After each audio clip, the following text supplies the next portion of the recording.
আজি এই কথাবোৰ শুনি অৱহেলা একেবাৰেই নকৰিব। এইবোৰ এনেই সত্য হয় যিবোৰ শাস্ত্ৰত লিখা আছে, পুৰণি লোক অভিজ্ঞতাত প্ৰমাণিত আৰু আজিও বহুজনৰ জীৱনত কাম কৰি আছে। বহুত মানুহে গোটেই জীৱন কষ্ট কৰে, দিন ৰাতি পৰিশ্ৰম কৰে, কিন্তু ধন টকা পইচা হাতত নাথাকে। ইয়াৰ কাৰণ অলসতা নহয়, ইয়াৰ কাৰণ হৈছে ধন আগমন হ'বলৈ যিমান নিয়মৰ প্ৰয়োজন, ধন জমা হৈ থাকিবলৈ তাতকৈ অধিক নিয়মৰ প্ৰয়োজন হয়। মাঘ মাহ মানে কেৱল এটা মাহ নহয়, মাঘ মাহ মানে প্ৰকৃতিৰ শক্তি সলনি হোৱাৰ সময়।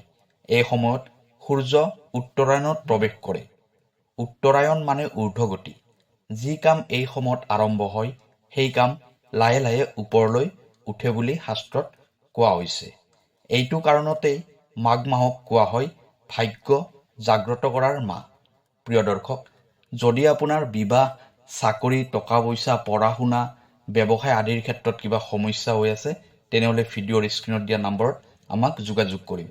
আমি আপোনাৰ সমস্যাসমূহ সমাধান কৰিবলৈ চেষ্টা কৰিম। ভিডিঅ'টো শ্বেয়াৰ কৰি দিব আৰু কমেণ্টত লিখিব জয় মা লক্ষ্মী। এতিয়াও ভিডিঅ'ৰ পৰৱৰ্তী অংশলৈ যাওঁ। জানুৱাৰী মাহৰ 15 তাৰিখ মানে মাঘ মাহৰ প্ৰথম দিন। প্ৰথম দিনত কৰা সংকল্পই গোটেই মাহটো নিয়ন্ত্ৰণ কৰে আৰু যি মাহ নিয়ন্ত্ৰণত থাকে সেই মাহে বছৰটো সঠিক দিশলৈ লৈ যায়। এই দিনটোত কৰা সৰু এটা নিয়মেও ভৱিষ্যতে ডাঙৰ পৰিৱৰ্তন আনে। এইটো কোনো যাদু নহয়, এইটো শক্তিৰ নিয়ম। এটা কথা মনত ৰাখিব লাগিব, ধন বাহিৰৰ বস্তু নহয়, ধন প্ৰথমে মনতেই আহে। যদি মনত ভয় থাকে, যদি মনত অনিশ্চয়তা থাকে আৰু মনত নিগেটিভ চিন্তাধাৰা থাকে, ধন আহিলেও ধৰি ৰাখিব নোৱাৰি।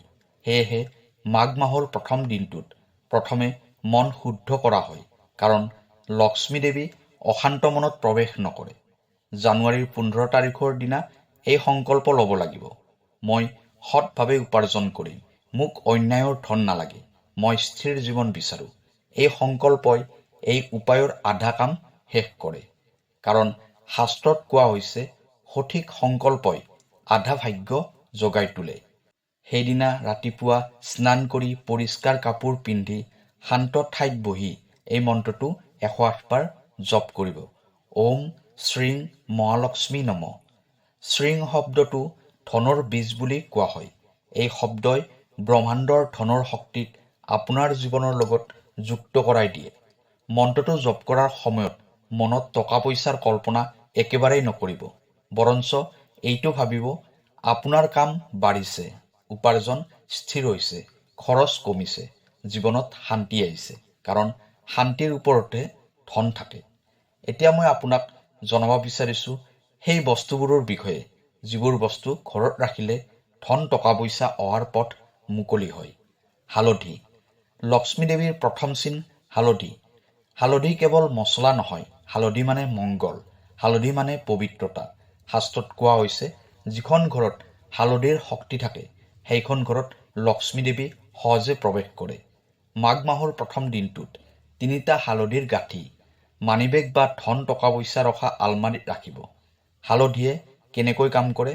হালধিৰ শক্তিয়ে ধন টকা পইচাৰ ব্লকেজবোৰ খুলি দিয়ে। বহুত মানুহৰ ক্ষেত্ৰত এনে হয়, ধন আহে কিন্তু ৰৈ নাথাকে। হালধিৰ শক্তিয়ে এই ধনৰ অদৰকাৰী খৰচ বন্ধ কৰে। এইটো কাৰণতেই পুৰণি দিনত ঘৰৰ আলমাৰীত হালধি ৰাখিছিল। ৰূপৰ কইন। মন স্থিৰ কৰাৰ শক্তি। ৰূপ মানে চন্দ্ৰ শক্তি, চন্দ্ৰ মানে মন। যদি মন অস্থিৰ হয়, মানুহে ভুল সিদ্ধান্ত লয়। ভুল সিদ্ধান্ত মানে ধন নষ্ট। এটা ৰূপৰ কইন বা পুৰণি মুদ্ৰা পূজাৰ ঠাই বা ধন টকা পইচা ৰখা আলমাৰীত ৰাখিলে মন স্থিৰ হয় আৰু ধন স্থিৰ হয়। ৰূপ কিয় এতিয়া প্ৰাসংগিক? আজিৰ যুগত মানুহে ভাবে এইবোৰ পুৰণি কথা, কিন্তু লক্ষ্মী দেৱীয়ে পুৰণি নে নতুন সেইটো নাচায়। লক্ষ্মী দেৱীয়ে চাই শুদ্ধতা আৰু শক্তি। ৰূপ আজিও শক্তিৰ ধাতু।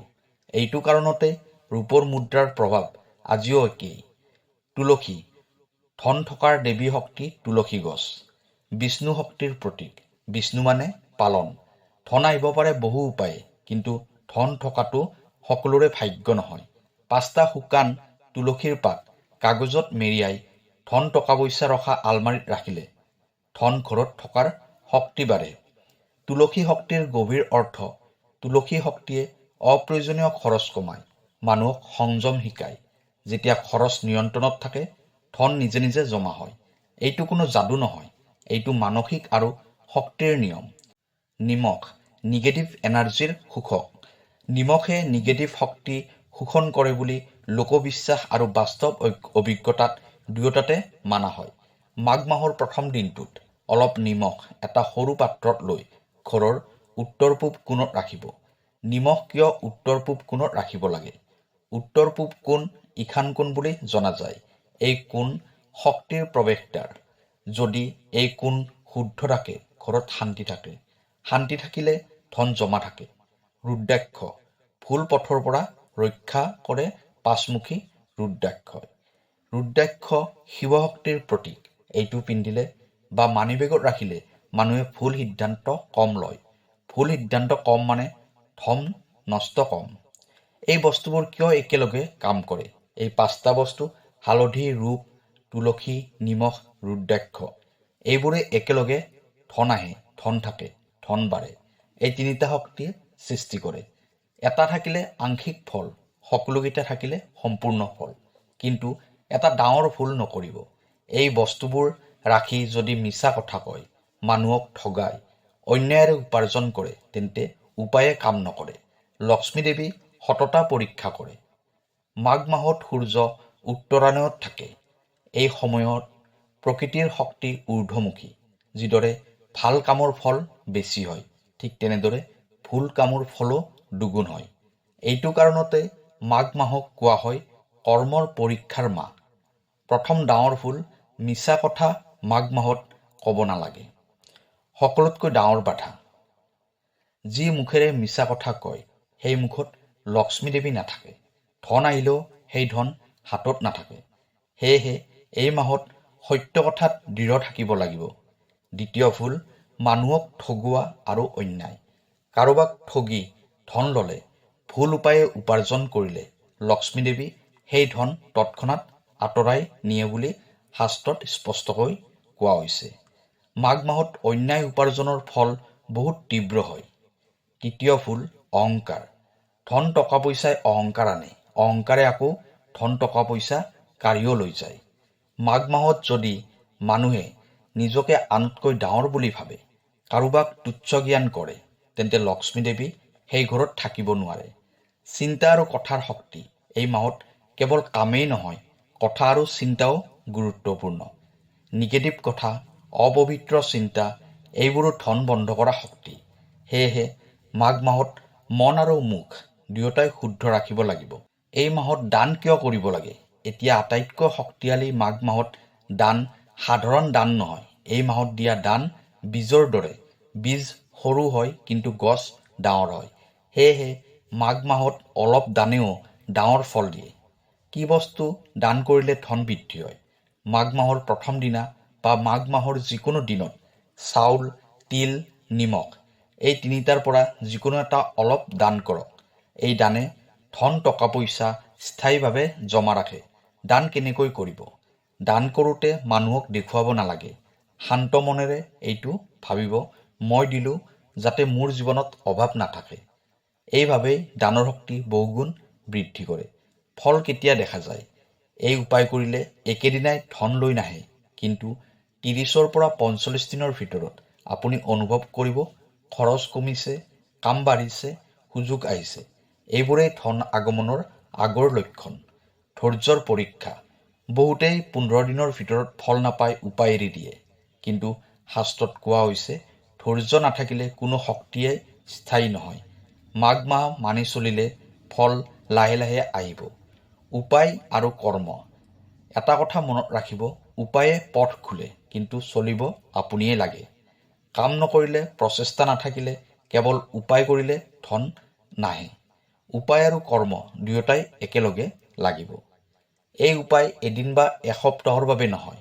মাঘ মাহৰ প্ৰথম দিনৰ পৰা কমেও 90 দিন এই নিয়ম মানিব লাগিব। 90 দিন মানে এটা সম্পূৰ্ণ শক্তি চক্ৰ।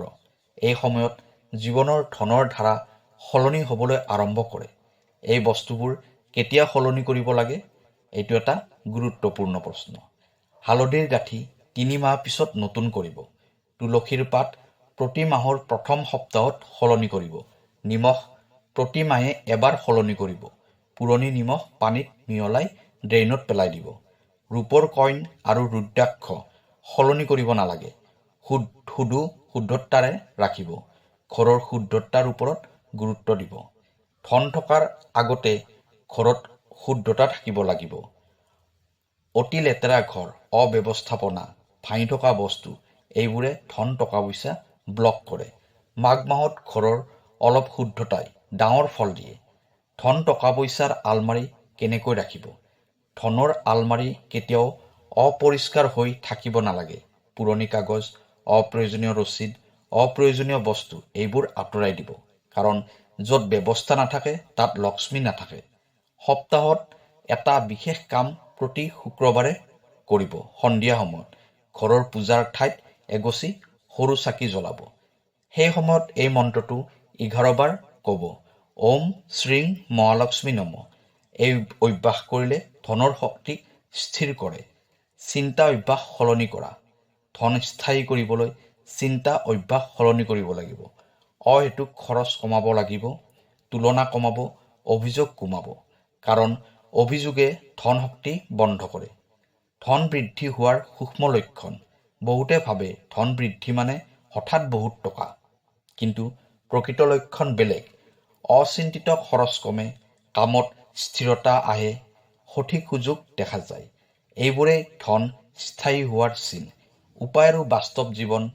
এই উপায় বাস্তৱ জীৱনৰ বিপৰীতে নহয়। এই উপায়ে আপোনাক কামৰ পৰা আঁতৰাই আনে, বৰঞ্চ কামত মনোযোগ বঢ়ায়। যি মানুহে উপায়ৰ লগে লগে শ্ৰম কৰে সেই মানুহে অৱশ্যেই ফল পায়। যদি ধন বাঢ়ে, সফলতা আহে, এই সময়ত মনলৈ অহংকাৰ ভাৱ আহিব নিদিব। কাৰণ অহংকাৰ লক্ষ্মীৰ আটাইতকৈ ডাঙৰ শত্ৰু। নম্ৰতা থাকিলে ধন বহুদিন টিকি থাকিব। এই উপায়কেইটাই সকলোৰে বাবে কাম নকৰে। যদি আপুনি ধনবিহীন বা অহেতুক খৰচৰ চিন্তা কৰি থাকে, যদি মন নিগেটিভ চিন্তা আৰু লোভে ভৰি থাকে, যদি মিছা কথা কয় বা অন্যায়ৰে উপাৰ্জন কৰে, তেন্তে এই উপায়েৰে ধন আনিব নোৱাৰিব। এই উপায়ৰ শক্তি মানে শুদ্ধতা, বিশ্বাস আৰু কৰ্ম। শুদ্ধতা নাথাকিলে শক্তি বন্ধ হৈ যায়। শক্তি কিদৰে দুগুণ কৰিব? শক্তি বঢ়াবলৈ নিয়মিত পূজা আৰু মনোনিৱেশ। প্ৰতিদিন 108 বাৰ ওম শ্ৰীম মহালক্ষ্মী নম। শান্ত মন, শুদ্ধ অভিপ্ৰায়। পৰিষ্কাৰ পৰিৱেশ। ঘৰত অপৰিষ্কাৰ বস্তু একেবাৰে নাৰাখিব। আলমাৰি, ধনৰ ঠাই শুদ্ধ কৰি ৰাখিব। 3 নম্বৰত দান আৰু সহায়। চাউল, নিমখ, তিল বা অলপ ধন দান কৰিলে পজিটিভ ধনৰ শক্তি বৃদ্ধি হয়। 4 নম্বৰতে আত্মনিয়ন্ত্ৰণ আৰু অহংকাৰ এৰাই চলা। অহেতুক খৰচ কমোৱা, অহংকাৰ এৰা। এই 4টা নিয়ম মানিলে উপায়ৰ শক্তি স্বাভাৱিকভাৱে দুগুণ হয়। জীৱনত ধন আৰু শান্তি একেলগে ৰাখিবলৈ ধন মানেই সুখ নহয়। শান্তি নাথাকিলে ধন মানে পৰিশ্ৰমী আৰু চিৰস্থায়ী নহয়। এই উপায় কৰিলে আপোনাক সলনি কৰিব। মন স্থিৰ, চিন্তা ধনমূলক, আচৰণ শুদ্ধ, ঘৰ শান্ত। যেতিয়া সকলো একেলগে থাকে তেনেহ'লে ধন নিজে নিজে বৃদ্ধি পায় আৰু জীৱনত স্থায়ী সুখ থাকে। প্ৰিয় দৰ্শক, মাঘ মাহৰ 1 তাৰিখৰ পৰা এই উপায় আৰম্ভ কৰিলে কেৱল ধন নহয়, আপোনাৰ ভাগ্য, মানসিক শক্তি, ঘৰ আৰু পৰিয়ালৰ শান্তি সকলোবোৰ বৃদ্ধি পাব। শাস্ত্ৰই কয়, শুদ্ধ মন, শুদ্ধ কাম, শুদ্ধ নিয়ম একেলগে থাকিলে ধন স্থায়ী হয়। সেয়েহে এই উপায় মনত ৰাখি ধৈৰ্য আৰু বিশ্বাসেৰে চলিব লাগিব। আপুনি এই উপায় মানি চলিলে 30 দিনৰ পৰা 45 দিনৰ ভিতৰত ধন অহাৰ লক্ষণ দেখা পোৱা যাব। 90 দিনৰ ভিতৰত ধন স্থায়ীভাৱে জমা হ'ব। ভাগ্য আৰু ভাগ্যশালী পৰিস্থিতি আপোনাৰ প্ৰতি সহায় হ'ব। যদি আপোনাৰ ৰাশি অনুসৰি বিশেষ ধন উপায় জানিব বিচাৰে, ব্যৱসায় নে চাকৰি, কোনটোত ভাগ্য বেছি, 2026-27ত ধন আহিব কেতিয়া, কমেণ্ট বা মেছেজ কৰক। মই একেবাৰে স্পষ্টকৈ গভীৰভাৱে কৈ দিম। আজিৰ বাবে ধন্যবাদ।